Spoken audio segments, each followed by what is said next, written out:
반갑습니다. 고향타주 비정규직 동지 여러분. 저도 알 수 없는 이유로 40대 중반에 진보 진영으로 투항한 민중의 소리 경제담당 이완배입니다. 반갑습니다. 시간이 오늘 몇 시까지 예정이 되어 있습니까? 네.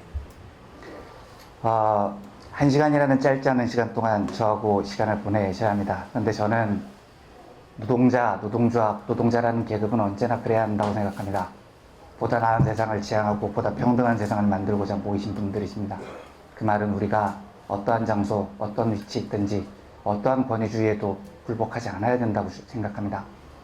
제가 감히 동지들 앞에서 1시간 동안 마이크를 잡고 있다는 이유로 동지들에 비해서 어떠한 권위가 저한테 더 주어져 있다고 생각하지 않습니다. 1시간 동안 평등하게 강사와 수강 이런 개념이 아니고 평등하게 동지들로서 평등한 관계로 1시간을 함께 보냈으면 좋겠습니다. 이 말이 의미하는 바는 지금부터 자유롭게 주무셔도 괜찮다는 뜻입니다. 앞에서 보면 다 보이는데 힘들게 꾸벅꾸벅 주실 필요 없습니다. 대놓고 엎어져서 주무셔도 됩니다. 강의를 듣다가 강의 내용이 너무 마음에 들지 않으면 자유롭게 밖에 나가셔도 좋습니다. 핸드폰 진동을 해두실 필요 없습니다. 요즘은 마이크 성능이 좋아서 제가 큰 소리로 말씀드리면 됩니다. 자유롭게 주변 동지들과 담소 나누시기 바랍니다. 그리고 한 가지 더 당부를 드리자면 간곡히 부탁드리는데 저는 어떤 강연 장소에서든지 질문을 받지 않는다는 원칙을 늘 고수하고 있습니다. 이유는 강연에 모든 것을 쏟아붓는 스타일이라고나 할까요?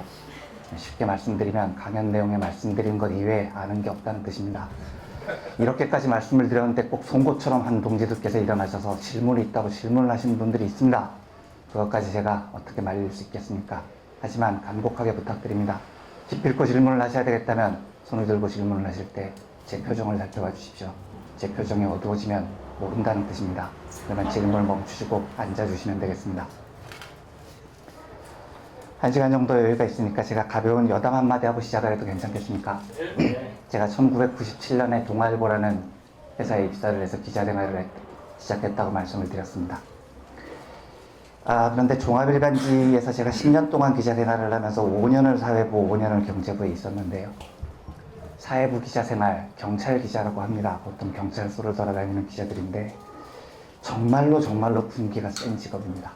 아마 어떤 노동 현장과 비교해도 딸리지 않을 정도로 군기만큼은 정말 끝내주게 센 조직입니다. 보통 우리가 대화를 할 때 말을 한 단어를 끊을 때는 쉬죠. 나는 어제 밥을 먹었어. 이렇게 중간중간에 쉬지 않습니까? 그런데 신문사 경찰 기자라는 자들은 그렇게 쉬지 않습니다. 말의 단어 구분을 전부 씨발로 합니다. 예를 들면 아이 씨발 나는 씨발 어제 씨발 점심을 씨발 먹었는데 씨발 된장찌개를 씨발 먹었는데 씨발 졸라 씨발 짰어 씨발 이렇게 한 문장이 끝이 납니다. 보고만 하면 쌍욕이 터집니다. 얼마나 욕을 막 많이 먹었는지 제 인생에 먹을 욕을 그때 다 먹었던 기억이 납니다. 그런데 수습기자 생활을 할 때는 이랬습니다. 새벽 2시에 마지막 보고를 합니다. 새벽 2시에 최종 보고를 하는데 아침 첫 보고가 5시입니다. 잠을 자지 말라는 얘기입니다. 2시에 보고를 하고 아침 5시 보고를 하기 위해서는 경찰서 4곳과 병원 2곳을 돌아다닌 다음에 보고를 해야 됩니다. 최소한 아무리 늦어도 3시 반에는 튀어나가야 됩니다. 씻지도 않고 튀어나와서 택시 타고 돌아다녀도 3시 30분에는 일어나야 됩니다. 그런데 2시 최종 보고라는 건 2시에 보고가 끝난다는 얘기가 아닙니다. 2시에 보고를 시작한다는 겁니다. 7명 제 동기가 동시에 보고를 합니다. 보고를 받는 사람은 일진 야근 기자 1명입니다. 운이 나쁘면 이게 3시에 끝납니다. 그러니까 잠을 한 잠도 못 자고 이 생활을 2달 동안 해야 됩니다. 2시에 전화를 해서 우연히 행복하게도 전화가 되면 일진 선배가 왔습니다. 야 나와바리에서 사건 사고 뭐 있었냐? 선배 자살 사고가 하나 있었습니다. 어디에서 일어났는데? 마포입니다. 왜 죽었는데? 뭐뭐를 비관해서 죽었습니다. 어떻게 죽었는데? 노끈으로 목을 맸습니다. 노끈 길이는? 그런데 보통 노끈 길이 이런 거 취재 잘 안 합니다. 모르겠습니다만 또 쌍욕이 터집니다. 개새끼 소새끼 기자의 기본이 안 돼 있는 새끼. 다시 확인해. 전화를 다시 끊습니다. 병사대로 다시 뛰어갑니다. 경찰한테 이제 저희가 형님이라고 불렀거든요. 형님 아까 그 자살이요. 노끈 길이 얼마예요? 1.8m. 알았어요. 다시 옵니다. 전화를 합니다. 안 됩니다. 통화 중입니다. 제 동기들이 계속 전화를 하고 있습니다. 계속해서 끈질기게 샌드 버튼을 누르다 보면은 언젠가 통화가 됩니다. 근데 그쪽에서는 기억도 못해요. 너 왜 전화했지? 아까 저 노끈 길이 확인하라고 하셔서. 그래 노끈 길이 1.8m입니다. 그래 노끈 색깔은? 노끈 색깔 이런 거 취재할 생각 잘 안 들지 않습니까? 모르겠습니다. 또 쌍욕을 오부지게 처먹습니다. 그리고 전화를 끊습니다. 돌아가서 경찰들한테 아 형님 노끈 색깔은요? 그러면 이제 경찰들은 알죠. 하도 많이 만나왔으니까요. 이런 수습 기자들을. 아이 답답한 양반아. 그냥 아무 색깔이나 불러. 저쪽도 몰라. 아, 예. 그 뒤로는 요령이 제가 좀 생겼습니다. 그래서 노끈 색깔은 이런 거 물어보면 취재를 안 했어도 노란색입니다 하고 태연하게 대답을 합니다. 네, 그래서 이제 나중에는 한두 시간씩 잠을 자는 여유를 찾죠. 제가 97년에 입사를 하고 98년 IMF를 맞아서 후배들을 못 얻었습니다. 그리고 99년 2년 만에야 후배를 받았습니다. 얼마나 제가 기다렸던 후배들이겠습니까? 제가 선배가 돼서 이 짓을 하려고 보니까 너무 하기가 싫은 겁니다. 그래서 제가 선배들한테 물어봤습니다. 왜 이렇게 매일 쌍욕을 해야 되느냐? 후배 교육을 왜 이렇게 해야 되느냐? 물어봤습니다. 그랬더니 선배들이 이렇게 얘기를 합니다. 기자는 꽉 쥐는 듯한 느낌이 있어요. 팽팽한 긴장감, 꽉 쥔 듯한 느낌, 하루하루를 꽉 쥐어 사는 듯한 이 긴장감이 있어야 진정한 기자가 될 수 있다. 이렇게 저한테 가르쳐 줬습니다.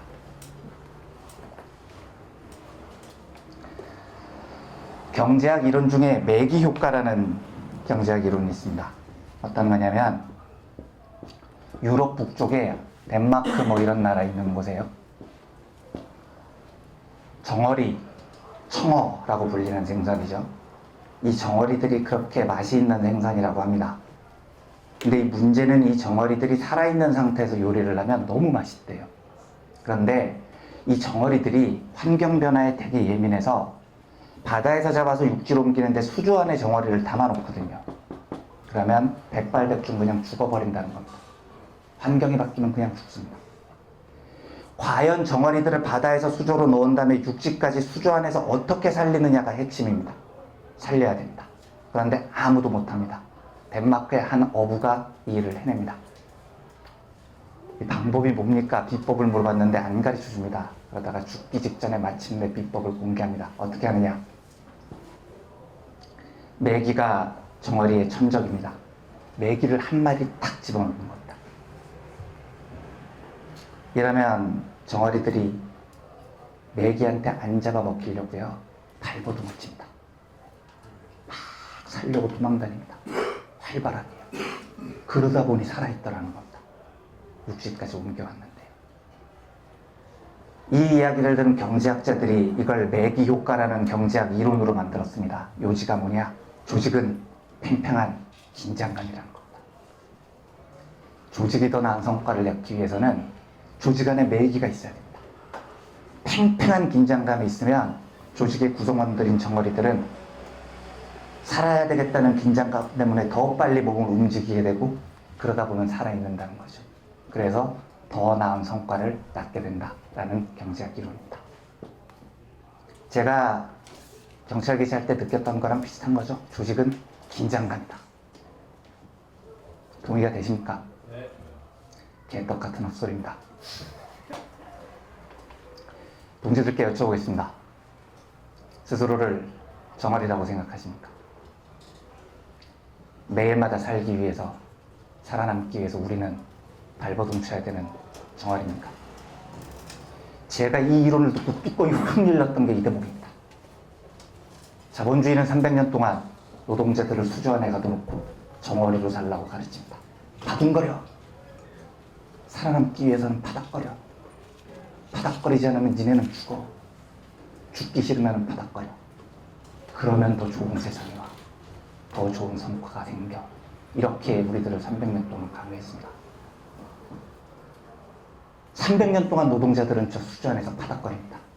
이유는 하나입니다. 잡아먹히지 않기 위해서입니다. 살기 위해서 바닥거리는 겁니다.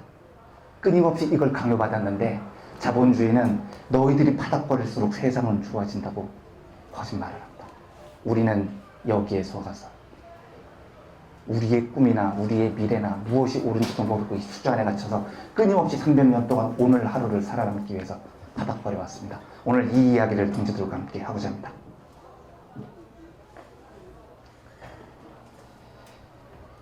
작년에 세상을 떠난 지금은 투바만이 전혀 모르셔도 되는 사람들입니다.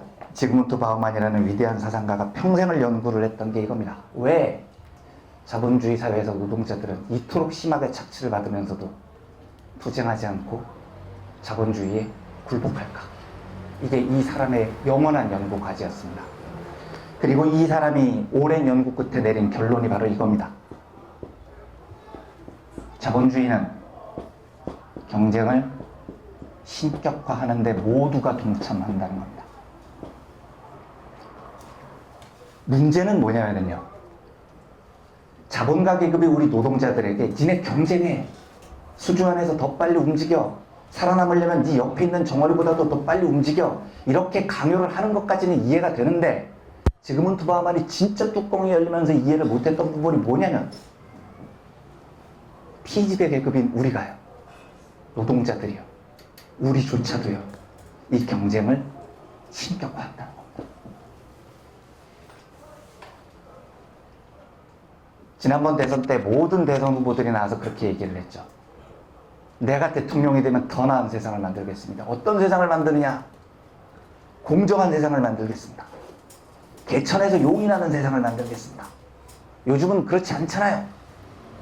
돈 많은 놈들, 강남 출신들이 다 좋은 대학교 휩쓰니까 개천에서 아무리 열심히 해도 용이 못 나잖아요. 내가 대통령이 되면 공정한 세상을 만들어서 개천에서 누구라도 열심히 노력하면 용이 되는 세상을 만들겠습니다. 이게 모든 대선 후보들이 다 했던 얘기죠. 동의하십니까? 저는 동의 못합니다. 개천에서 용이 되는 세상이 좋은 세상인가요? 공정한 경쟁을 거쳐서 누군가가 개천에서 용이 되면 그 세상은 올바른 세상입니까? 제가 묻고 싶은 질문은 이겁니다. 개천에서 누군가가 뼈 빠지게 공부를 해서 경쟁에 승리를 해서 좋은 대학을 가서 좋은 자리에 올랐다고 칩시다. 나머지 개천에서 사는 미꾸라지들은 어쩌라는 겁니까? 그냥 평생을 개천에서 살다 뒤집니까? 경쟁에서 졌다는 이유로요. 우리는 그냥 우리가 살 곳은 영원히 그 개천인가요? 그런데 문제는 뭐냐면요, 지그문트 바우만이 환장하는 게 그겁니다. 개천에 사는 미꾸라지들이요, 우리 같은 개돼지들이요, 용을 우러러봅니다. 와, 이 경쟁 시스템이 잘못됐어 하고 항쟁하는 게 아니고, 경쟁에서 승리한 사람은 용이 될 만해, 쟤네는 용이 될 법해, 쟤네는 먹어줘야 돼 하고 경쟁을 숭배한다는 겁니다. 심지어 우리가요. 제가 요즘 어떤 걸 많이 느끼냐면, 저는 강력한 학벌 철폐론자입니다. 대학이고 고등학교고 서열주의 다 없애버리고 대학을 전부 평준화해야 한다고 주장을 합니다. 근데 특히 학부모님들 있는 데서 강연을 하면, 예전에는 안 먹혔는데 요즘은 되게 호응이 좋아요, 이런 얘기를 하면, 시작을 할 때 제가 딱 이름을 2개를 적거든요. 우병우, 김기춘. 이 두 이름을 적는 것만으로도 학벌주의 철폐에 대해서 엄청나게 호응을 받습니다. 아, 기자님 맞는 말씀이에요. 학벌은 없어져야 돼요. 이 전부 서울법대 나온 새끼들입니다. 좋은 대학 나와가지고 나라 다 말아먹지 않습니까? 아, 역시 서울대는 문제 있어요. 열렬히 지지를 얻습니다. 제가 너무 갑작스러운 지지에 당황해서 살짝 장난기가 들어서 이 이름을 바꿔 써봅니다. 박주민, 조국. 이 사람들도 똑같이 서울법대 나왔습니다. 세월호 변호사, 지금 무슨 수석이죠? 뭐 민정수석인가요? 강연 듣는 분들이 이 2 사람의 이름을 보면 반응이 어떻게 바뀌는 줄 아십니까? 여기서는 서울법대 그렇게 욕하던 분들이 이걸 딱 보면요, 역시 사람은 배워야 돼. 배운 사람이 역시 정의로워. 봐, 똑똑한 사람이라 다르잖아. 뭐가 정답입니까? 서울법대를 나오면 정의로운 건가요? 서울법대를 나오면 싸가지가 없는 건가요? 네. 무슨 말씀을 드리고 싶냐면요, 경쟁사회에서 패배했던 우리 민중들이요, 막상 경쟁에서 패배하고 나면요, 경쟁의 승자를 숭배하기 시작한다는 겁니다. 이런 사람들을 보면 역시 배운 사람은 달라 하고 경쟁의 승자들을 우러러보기 시작합니다. 이 시스템 안에서 영원히 갇혀있는 거예요. 깨어나오지를 못한다. 죄송합니다. 제가 목이 좀 안 좋아서 중간중간 물 좀 마시고 해도 될까요? 네.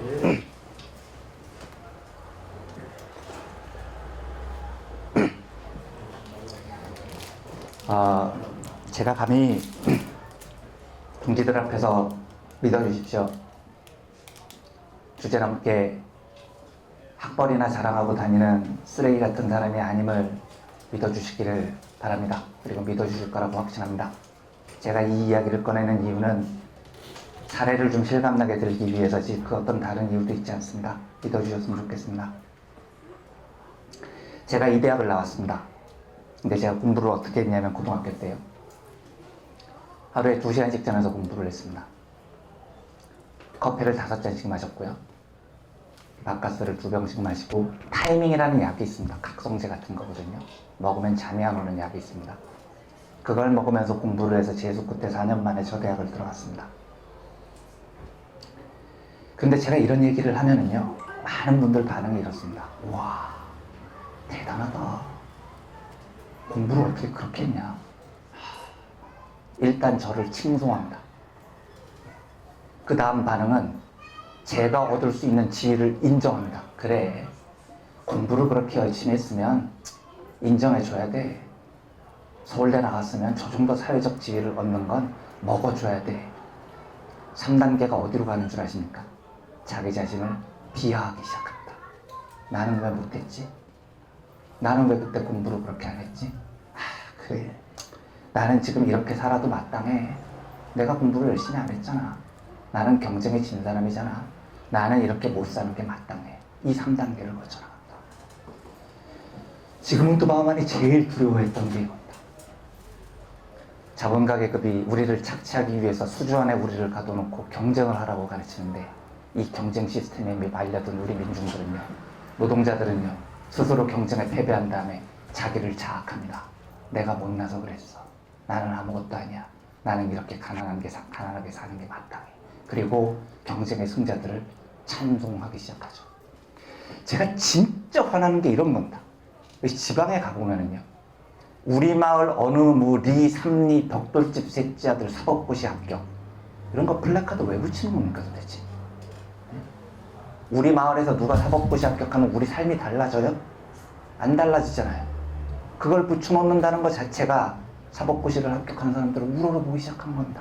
그리고 우리 스스로가 개천에서 살고 있는 미꾸라짐을 자인하게 되고 영원히 벗어날 생각은 못하게 됩니다. 참 안타까운 일입니다.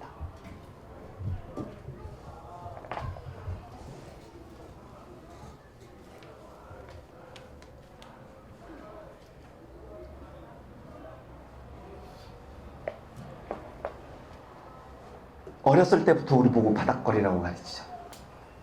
네 친구를 이기라고 가르치죠.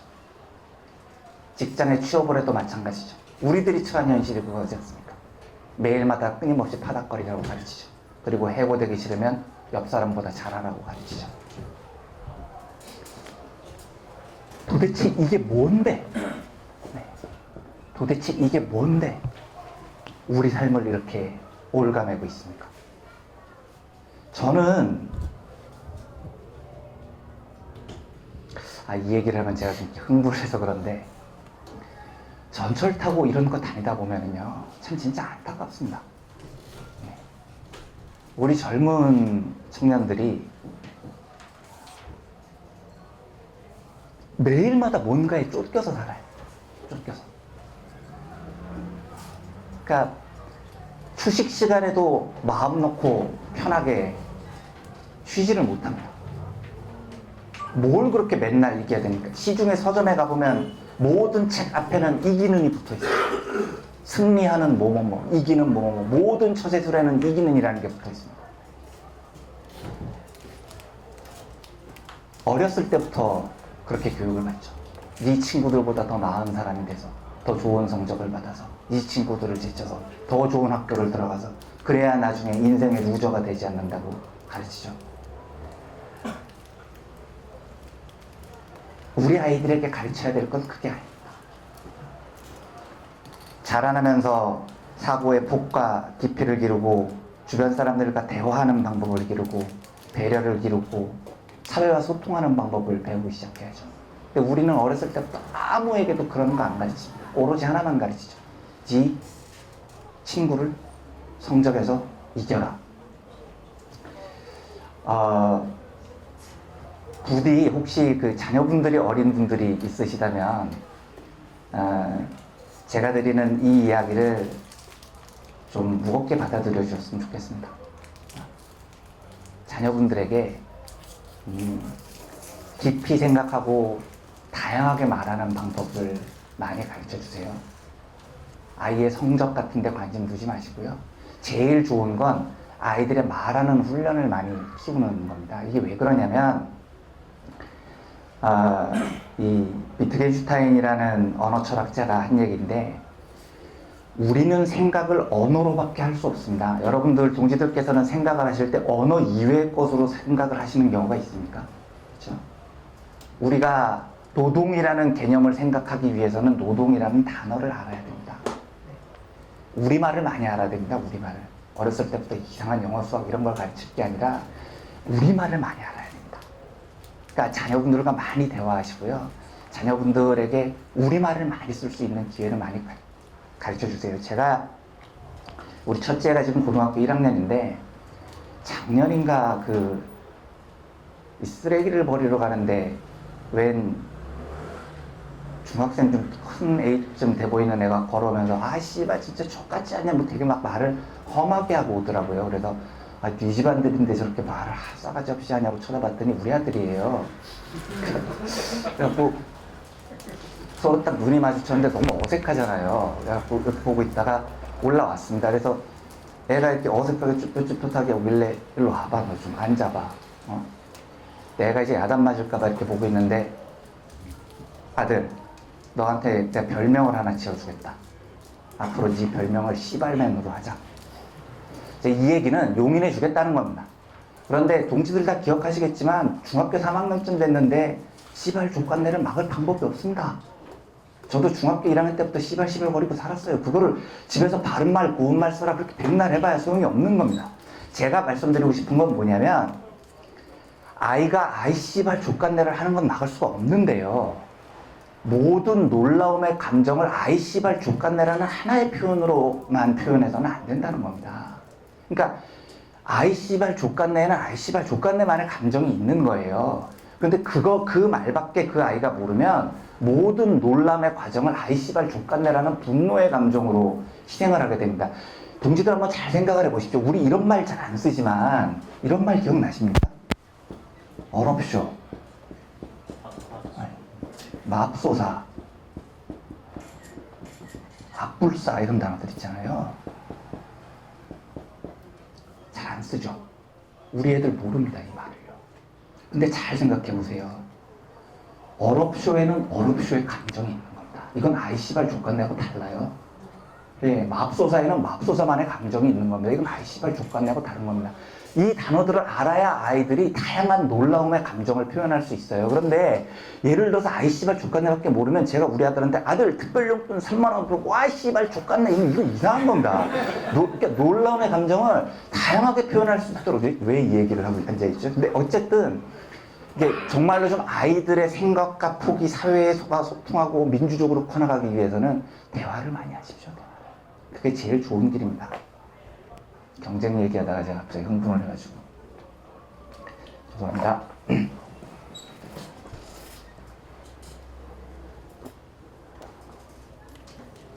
300년 동안 우리 보고 수조 안에 갇혀서 이지랄을 하라고 가르쳤습니다. 그런데 이제는 우리는 질문을 던져야 됩니다. 과연 그럴까요? 인간이라는 존재는 언제나 내 동료들보다 더 낫기 위해서 발버둥을 치고요. 이게 현대 경제학의 기본입니다. 300년 동안 현대 경제학은 어떻게 가르쳤냐면 인간은 이기적인 존재라고 가르쳤습니다. 그리고 이기적인 존재들이 더 많은 돈을 벌기 위해서, 자기가 더 나은 세상을 살기 위해서 동료들을 제치고 경쟁을 해서 더 나은 상품과 서비스를 만들면 세상은 발전한다고 가르쳤습니다. 이기심과 경쟁은 현대 자본주의 경제학을 지탱해온 가장 중요한 두 가지 이데올로기입니다. 그런데 이제 제가 묻고 싶은 게 이겁니다. 과연 그런가요? 인간은 이기적인 존재고요. 인간은 경쟁을 통해서 더 나은 성과를 발휘합니까? 실험을 한번 해보겠습니다. 긴장하지 않으셔도 좋습니다. 제가 감히 처음 뵙는 동지들 앞에서 이래라 저래라 앉아라 일어서라 이럴 정도로 싸가지가 없지 않으니까 긴장 푸시고 들어오셔도 되겠습니다. 2인 1조로 짝을 짓겠습니다. 옆에 계신 분과 짝이 될 겁니다. 실제로 안 할 거니까 너무 놀라지 마십시오. 동지들께서 앉아 계신 기준으로 왼쪽에 있는 동지들께 우선권을 드리겠습니다. 전제 조건은 오늘 오른쪽에 짝을 이루신 두 동지들께서는 오늘 처음 만난 사이입니다. 그리고 앞으로 다시 볼 일이 없습니다. 게임의 룰은 간단합니다. 제가 왼쪽에 있는 분들께 10,000원씩을 나눠드릴 겁니다. 물론 진짜로 나눠드리지 않습니다. 가상으로 해보는 겁니다. 왼쪽에 있는 분께 10,000원을 이게 이제 최후 통첩 게임이라는 유명한 경제학 모델입니다. 10,000원을 나눠드리겠습니다. 왼쪽에 계신 동지들께서는 그 10,000원을 갑자기 공짜 돈이 10,000원이 생겼으니까 이 돈을 오늘 처음 받고 내 평생 다시 볼 일이 없는 오른쪽 사람에게 돈을 나눠주실 수 있습니다. 그런데 얼마를 나눠주시는지는 왼쪽에 있는 분 자유입니다. 완전히 자유에 맡기겠습니다. 룰은 딱 하나입니다. 오른쪽에 있는 그 생명부지의 사람이 좋은데 하면 나눠서 행복하게 헤어지시면 됩니다. 그런데 오른쪽에 있는 분이 난 이건 못하겠는데? 부당한데? 하고 거절을 하면 이번 판은 나가리입니다. 제가 그 돈을 뺏어올 겁니다. 그러니까 오른쪽 분이 거절을 하면 두 분은 한 푼도 못 받으시는 겁니다. 이해가 되셨나요? 자, 왼쪽에 있는 동지들 얼마를 나눠주시겠습니까? 처음 본 오른쪽에 계신 분께요. 굉장히 죄송하지만 3분 정도는 답을 받고 싶습니다. 3분 정도는 답을 하시지 않으면 이 강의는 끝나지 않습니다. 네. 자, 얼마를 나눠주시겠습니까? 같이 먹겠습니다. 네. 같이 먹는다는 것 반반씩. 아니, 밥을 먹든지 음식 같지 않고. 아, 제가 이걸로 강의를 한 200번 넘게 했는데 제일 참신한 대답이었습니다. 네. 같이 밥을 먹는다. 네. 어쨌든 이거는 이 재산을 공유재산으로 생각을 하신다는 거죠. 밥을 먹는다. 2분만 더 받겠습니다. 얼마를 나눠주시겠습니까? 그렇게 아무리 노려보셔도 3분까지 답이 안 나오면 이 강의는 끝나지 않습니다. 아예 안 줍니다. 아예 안 준다. 빵원 나왔습니다. 한 번만 더 받겠습니다. 기부하겠습니다. 네? 3,000원. 3,000원. 기부하겠습니다. 기부하겠습니다. 고향 파주지역 유정부식 동지들께서는 굉장히 극단적이시군요. 안 주시겠다는 동지도 있고 기부하시겠다는 분은 혹시 집안 적십자 쪽에서 근무하시는 분인가요? 노동조합. 예. 평소에 그러면 소신이 나눔과 평화 뭐 이런 일이십니까? 네. 네. 빵원 어디십니까? 빵원. 네. 평소 동지들하고는 잘 지내시고요. 현장에서는. 네. 정말로요. 네. 안타깝게도 정답이 없습니다. 경제학에서 말하는 정답은 1원입니다. 왜냐?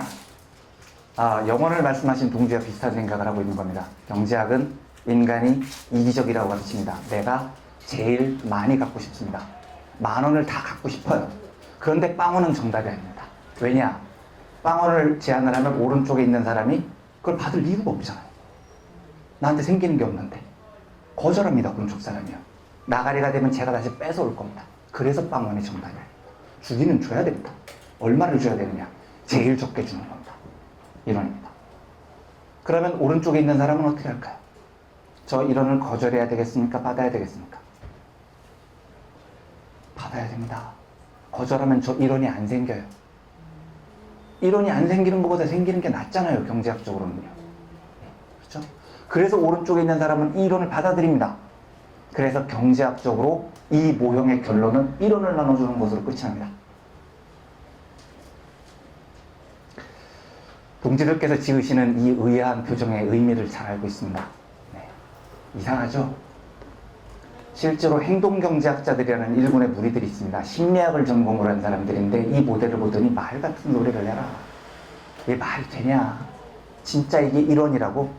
해본다 하고 수백 차례에 걸쳐서 실험을 합니다. 서양 사람들을 대상으로 해요.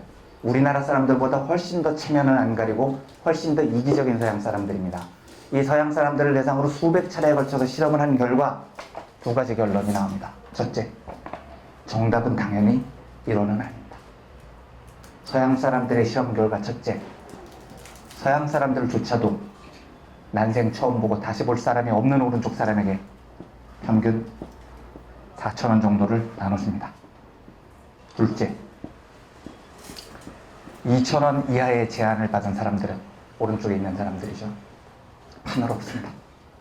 내가 저 2,000원을 못 받는 한이 있어요. 현대 경제학은 300년 동안 우리를 속여왔습니다. 인간은 그렇게 이기적이지 않습니다. 인간은 그렇게 혼자서 다 먹고 살겠다고 하는 존재가 아닙니다. 숱한 실험 끝에 인간은 10,000원이라는 불로소득이 생기면 기꺼이 내 옆에 있는 사람에게, 한 번도 본 적이 없는 사람에게 재산의 절반 정도를 나눠줄 수 있는 따뜻한 존재입니다. 인간은 돈에 목매지 않습니다. 내가 이 2,000원을 못 받는 한이 있어도 부당한 소득 분배 구조에 대해서는, 정의롭지 않은 일에 대해서는 이 2,000원을 포기하는 한이 있어도 투쟁합니다. 현대 경제학은 300년 동안 우리를 깨끗하게 속여왔던 겁니다. 한 가지 경제학 이론만 더 소개를 해보겠습니다. 전혀 모르셔도 되는 사람입니다. 존 F. 엘리웰이라는 굉장히 나이가 든 경제학자인데요. 행복 경제학이라는 아주 독특한 분야를 창시한 사람입니다. 어떻게 하면 사람이 경제학적으로 행복할 수 있느냐를 연구를 한 사람인데, 이 사람의 연구가 굉장히 인정을 받아서 2012년부터 유엔에서는 이 헬리웰 교수의 연구를 바탕으로 매년 세계 행복 보고서라는 걸 발간을 합니다. 그 행복 보고서에 뭐가 적혀있냐면 156개 나라를 대상으로 행복 순위를 매기는 겁니다. 경제학적으로요. 2017년 3월에 2016년 순위가 발표가 됐습니다. 우리나라가 156개국 중에 몇 위 정도를 했을 것 같습니까? 이것도 대략 3분 정도만 받겠습니다. 대답을 안 하시면 이 강의는 끝나지 않습니다. 156개국 중 행복으로 우리는 몇 위쯤 하고 있을까요? 크게 얘기해주세요. 142. 9분만 더 받겠습니다. 76위. 네. 45위. 네. 한 번만 더 받아볼까요? 받지 말까요? 3분으로 약속했으니까요. 제가 이걸 여러 군데서 해보면은요, 백발백중 이 순위를 말씀하시는 분의 이 순위는 본인의 현재 행복 순위하고 일치합니다. 140이 누구십니까? SK가 좀 힘드시죠? 브로드밴드가요. 네. 여러 가지로 이 가정은 괜찮으시고요. 집안에는 다 여러 가지 어려운데, 제가 그 두 번째 뵙지만 그 걱정이 돼서 그러는데, 좀 주제넘게 그 조언, 충고 이런 거 한마디 드려도 괜찮으시겠습니까? 140이셔서 제가 괜찮으시겠습니까? 화이팅 하십시오. 네. 힘내십시오. 네. 실제로는 올해 순위 56입니다. 작년 58위에서 2위 올랐습니다. 지금 동지들의 놀라움은 56위가 굉장히 높다고 생각을. 근데 아까 45위는 왜 SK 브로드밴드 사이에서 무슨 뭐 갈등이 있으신가요? 한 분은 행복하시고 한 분은 되게 불행하신데? 격동기 있어가지고. 아, 예. 격동기 있으신데 행복하시군요. 뭔가 좋은 일이 있을 네. 여러모로 화이팅입니다.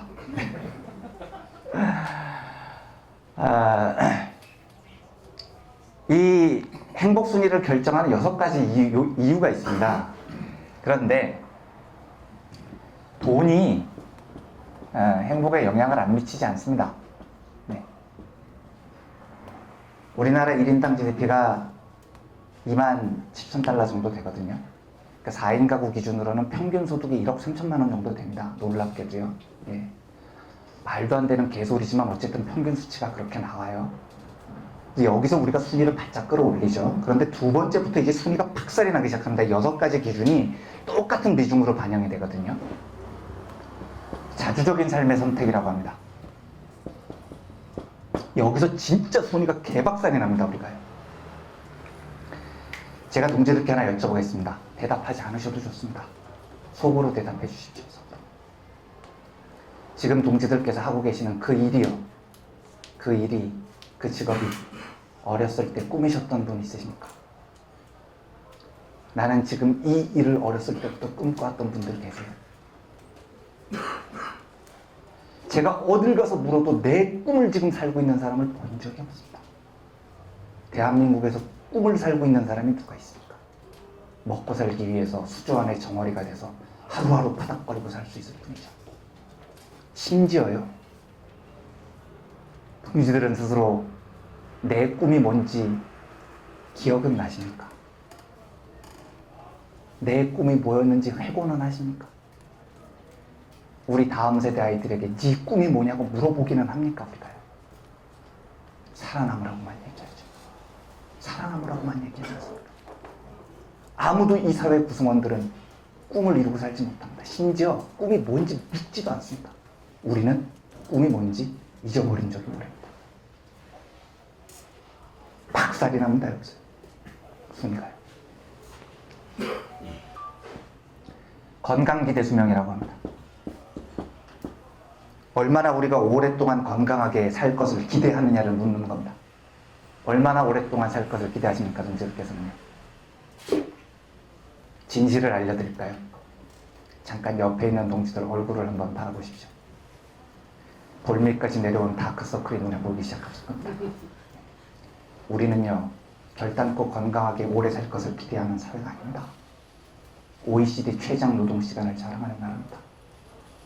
의료 민영화가 착착 도입되고 있습니다. 제가 진짜 뚜껑이 열리는 걸, 삼성이 단말기를 잘 만들죠. 작년에 박근혜 정부에서 이런 걸 발표를 했습니다. 도서 산간 지역에 의료 혜택을 못 받는 노인들을 위해서 원격 진료를 도입하겠다는 겁니다. 그 원격 진료가 단말기를 설치를 하는 거예요. 삼성이 만든 단말기. 거기에 노인분들이 의료를 보여주면 그걸 보고 서울에 있는 서울병원 의사들이 진료를 한다는 거죠. 지랄들도 적당히 해야죠, 적당히. 도서 산간 지역에 있는 노인분들요, 의료 단말기가 아니고요, 투지 폴더폰도 못 끼시는 분들이 대부분입니다. 그런데 그분들이 의료 단말기를 켜고요, 혈압 재는데 손을 넣고요, 혈압 측정 엔터를 누르고요, 혈압 수치를 보고요, 그 수치를 입력하고요, 단말기에 흉부를 개방하고요, 엑스레이를 찍고요, 그걸 서울에 전송을 하고요. 그러면은 서울에서 그걸 보고 노인분들을 진료를 한다고요? 같은 소리를 해야죠. 같은 소리를. 아무리 단말기를 팔아먹고 싶어도요, 그런 개떡같은 헛소리를 하면 곤란합니다. 도서 산간 지역에 의료 사각지대가 있으면 공공의료를 강화해야죠. 방문 진료를 높여야 되는 겁니다. 거기에 삼성 단말기를 설치하는 것이 하는 게 아니라요. 넷째, 네 이웃에 얼마나 관대하냐를 묻습니다. 관대합니까? 매일마다 살아남아야 되는데요. 공공부문 공기업에도 성과연봉제를 도입한다고 하죠. 우리들의 삶이 매일마다 경쟁이지 않습니까? 내 옆에 동료들을 이겨야 됩니다. 오늘의 동지는 내일의 경쟁자예요. 우리는 평생 그렇게 교육받고 살아왔습니다. 어떻게 이웃에 관대하겠습니까? 다섯 번째, 이건 뭐 설명 안 드리겠습니다. 얼마나 그 사회가 깨끗하냐. 박근혜 따위가 대통령의 나라였는데 이 나라가 깨끗할 리가 없죠. 저기서도 성적이 박살이 납니다. 그런데 헬리엘 교수가 한국에 와서 인터뷰를 할 때 이런 말을 합니다. 6가지 기준 중에 뭐가 제일 중요하다고 생각하시나요? 물론 성적을 반영을 할 때는 6가지 기준을 똑같이 반영합니다만 내 개인적인 생각으로는 6번 기준이 제일 중요합니다. 이걸 사회적 지원이라고 하는데요. 말은 전혀 모르셔도 됩니다. 저는 이게 무슨 말인지 잘 몰랐어요. 근데 인터뷰를 보고 알았습니다. 헬리엘 교수가 이렇게 설명을 합니다. 인간이 언제 행복하냐? 인간은 괴롭고 지치고 힘들고 외로울 때 의지할 수 있는 벗이 있으면 행복하다. 이렇게 설명합니다. 가장 힘든 순간에 내가 의지할 수 있는, 나의 바람막이가 돼줄 수 있는, 나의 울타리가 돼줄 수 있는 따뜻한 동지들이 있을 때 인간은 행복하다는 겁니다. 다만 엘리엘 교수는 그걸 개인에게 맡겨놓으면 개인별로 너무 차이가 크니까 사회적으로 해결을 하자는 겁니다. 그래서 국가가 국민들이 외롭고 지치고 힘들 때 국가가 국민들의 덫이 돼줬으면 좋겠다라고 이야기를 합니다. 그래서 복지국가라는 개념을 도입을 하죠. 아무튼 제가 무슨 말씀을 드리고 싶냐면요. 인간은 이기적이고 세상은 경쟁을 통해서 발전을 한다고 우리를 300년 동안 속였던 자본주의 경제학은요. 사실이 아니라는 얘기를 드리고 싶은 겁니다. 첫째, 제호통첩 게임 실험에서도 봤듯이 인간은요. 이기적이지 않습니다. 인간은 기꺼이 옆에 있던 동지들과 처음 본 사람들과도 내 소득의 절반을 나눌 만큼 연대와 협동에 강한 존재입니다. 둘째, 인간은 심지어 서로에게 동지가 될 때 행복합니다. 서로에게 벗이 돼줄 때 행복한 겁니다. 서로를 잡아먹기 위해서 수주 안에서 경쟁하는 그런 사이가 아니라 연대하고 협동하고 서로 의지가 돼줄 때 인간은 행복합니다.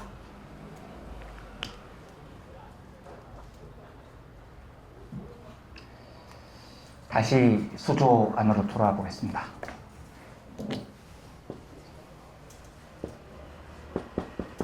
수조 안의 정어리들이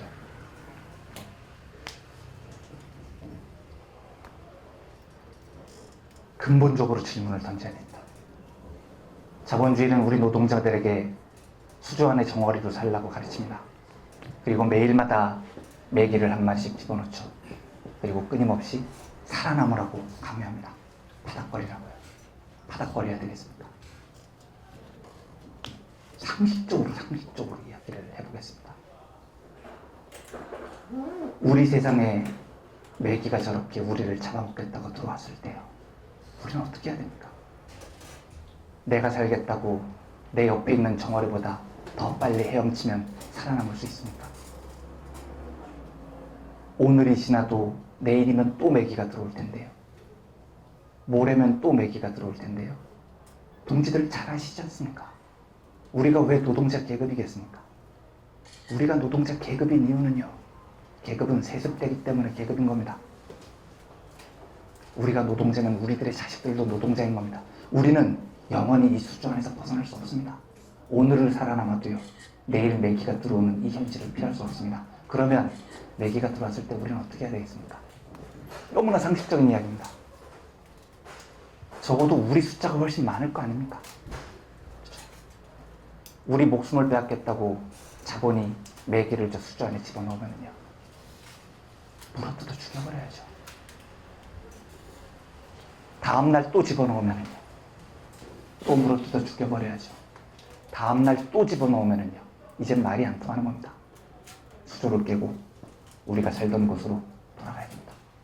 우리를 위협하는 메기가 없는 세상으로요.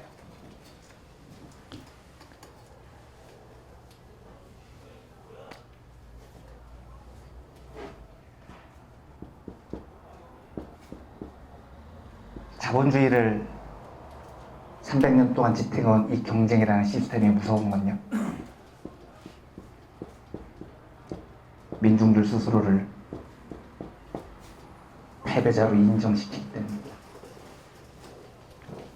내가 이렇게 사는 이유는 내가 패배했기 때문이야.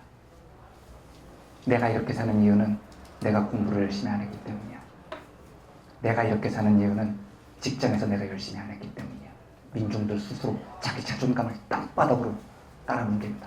그리고 나는 이렇게 살아 마땅해. 이렇게 살아 마땅해. 이게 고착화되면 영원히 수준은 깨지지 않습니다.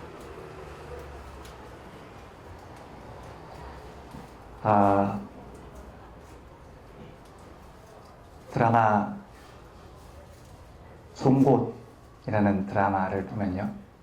혹시 보신 분 있으신가요? 그 마트 노동자들의 투쟁을 그린 드라마죠. 거기에 한 여성 노동자가 구고신 노무사에게 이렇게 얘기를 합니다. 경쟁에서 패했는데 못 사는 건 당연하지 않아요? 그랬더니 구고신 노무사가 이렇게 답을 합니다.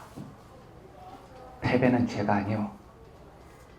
우리는 벌받기 위해서 태어난 게 아니란 말이오. 우리는 매일마다 달리기 경주를 하기 위해서 살고 있는 게 아니에요. 우리는 그냥 우리 삶을 살기 위해서 살아가는 겁니다. 우리는 경쟁에서 패배한 패자들이 아닙니다. 우리는 단지 그냥 조금 평범하게 태어났을 뿐이에요. 그런데 이 사회는, 이 정부는, 사고는 우리가 단지 조금 평범하게 태어났다는 이유로 우리가 다른 정어리들보다 조금 느리게 움직이는 정어리라는 이유로 우리 보고 목숨을 내놓으라고 강요합니다. 우리 보고 매기의 먹이가 되라고 강요를 합니다. 이 사회를 받아들일 수 있겠습니까? 저는 받아들일 수 없습니다.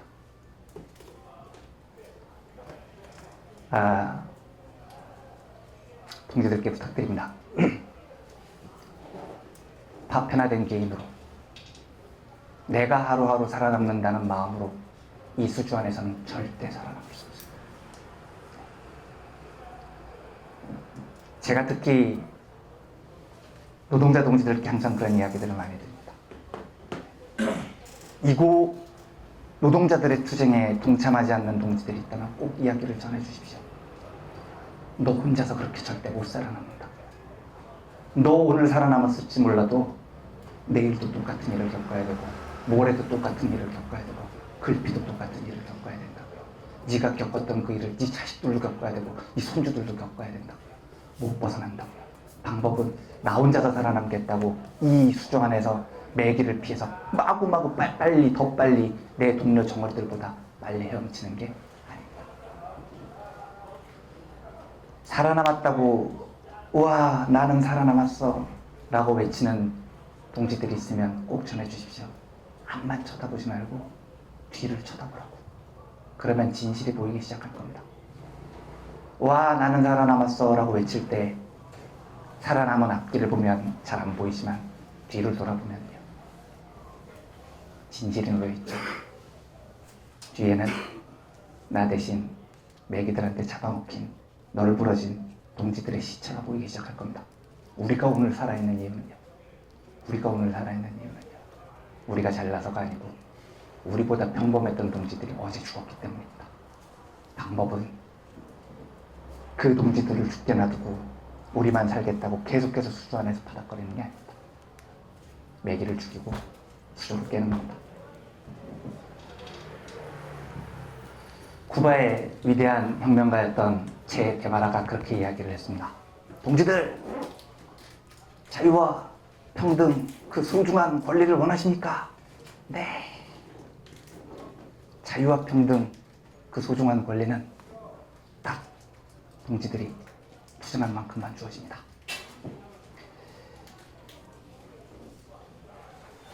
우리 스스로에 대한 자존감을 뜨겁게 드높였으면 좋겠습니다.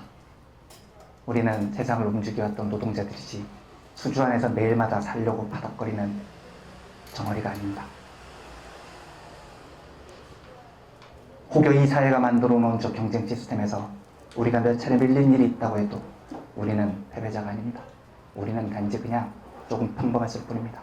그리고 우리는 어떤 평범한 사람도 죽게 내버려 두지 않고 함께 살 수 있는 그 길을 만들기 위해서 투쟁할 수 있어야 됩니다. 그 세상을 우리가 함께 만들어 나갈 수 있어야 됩니다.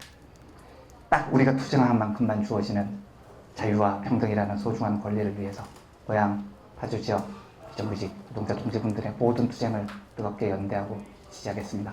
길고 지루했던 강의를 환한 표정으로 들어주셔서 감사합니다. 고맙습니다.